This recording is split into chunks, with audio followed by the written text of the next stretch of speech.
First of all, I would like to appreciate my deepest appreciation for Jerry and you for having the courage, the sensitivity, and the openness, and for the desiring and allowing of Abraham process.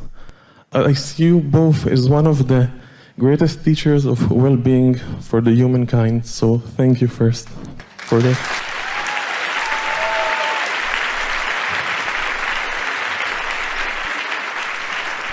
We are appreciating your appreciation, and we are all in this together.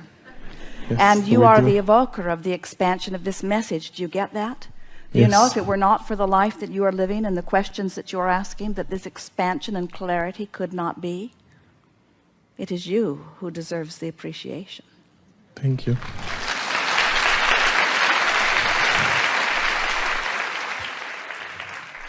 What I wanted to ask is regarding relationships.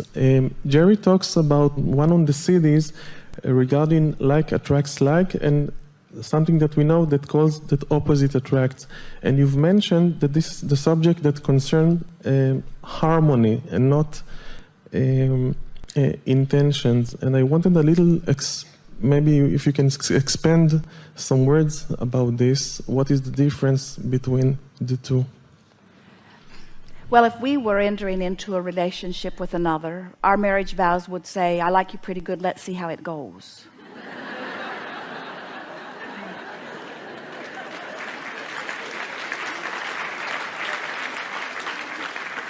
You see, this subject of relationships really speaks to what we were talking about already here, in that so often when you come together with another, usually in the beginning, you are each hoping for and looking for the best in one another.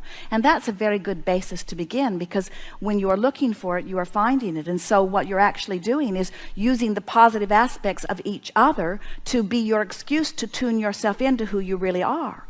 In other words, when you see something in another that makes you feel good, you have fixated on something that has caused you to become a vibrational match to the greater part of you. That's what in love is. It's being a vibrational match to who you are. But so often people want to find approval or appreciation from each other, and in looking for it from each other, they forget about the vibrational alignment between who they are and who they really are. So we want to say to you that if you will let the relationship that matters most, far more than all other relationships put together, be the relationship between you and you, a really good thing to ask yourself on a really regular basis as you're involved in your interpersonal relationships. Let's say you're looking at someone and you don't like what you see, and you feel negative emotion because you've fixated on something that the source within you would never fixate on. Source within you is a lover. And when you see something that you are not loving, you're using that as your excuse to separate yourself from who you really are, and you're blaming that person. If you didn't have that, I'd feel better. And we say, that's probably true. If you were observing something that made you feel good, then it would be easy for you to be a vibrational match. But don't ask others to stand on their head so that you can tune into who you are. Tune into who you are. Let your feelings be unhurtable. Be a vibrational match to who you are, and then be the lover that you truly are, you see. So there are two things that we would say on a regular basis in our quest for relationships of all kinds.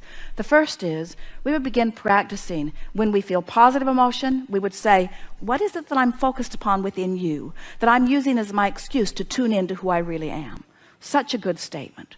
If we're feeling negative emotion, we would say, what is it that I'm focused upon in you that I'm using as my excuse to not be who I really am? Feel the power in that. If you say, your behavior makes me feel bad, you're totally disempowered. But if you say, what is it that I'm seeing in you? I could see other things because you are a multidimensional being with many aspects. But what is it that I'm seeing in you that has me separated because I'm not seeing you as the source within me is seeing you? The other statement is just that. Anytime you feel negative emotion, stop and say, I wonder how the source within me sees you. And if you're feeling negative emotion, you can know the source within you is seeing it differently, because negative emotion is your indicator that you're looking at something differently from who you really are. And it always means you've stepped back from who you are. It always means you're not up to speed with who you are. It always means you're not seeing this world in this moment through the eyes of Source. You're instead seeing it through some disconnected, dependent vantage point where I need you to be different so that I can feel better. You are very hard on each other. You are very hard on each other as you need others to behave in certain ways. But when you let the relationship of all relationships be your relationship with your inner being, with the source within you, you tend to that first by practicing it all of the time. And before you know it, you'll be so tuned in, tapped in, turned on that you will see only positive aspects in others. We're visiting with a woman one day. She was discussing her ex-husband, who she had nothing good to say about. And we were encouraging her to have something good to say about him. In fact, we were encouraging that she begin making a list of positive aspects about him. And she said, "Oh, Abraham, I don't want to get back together with him. I don't even want to have lunch with him." And we said, "We're not trying to get you back together with him. We're trying to get you back together with you." In other words, you can't condemn another without separating yourself. And that's why you feel such strong emotions about so many people. You don't feel good, and you think it's because of something that they are doing, you see. So there are so many wonderful relationships to be experienced.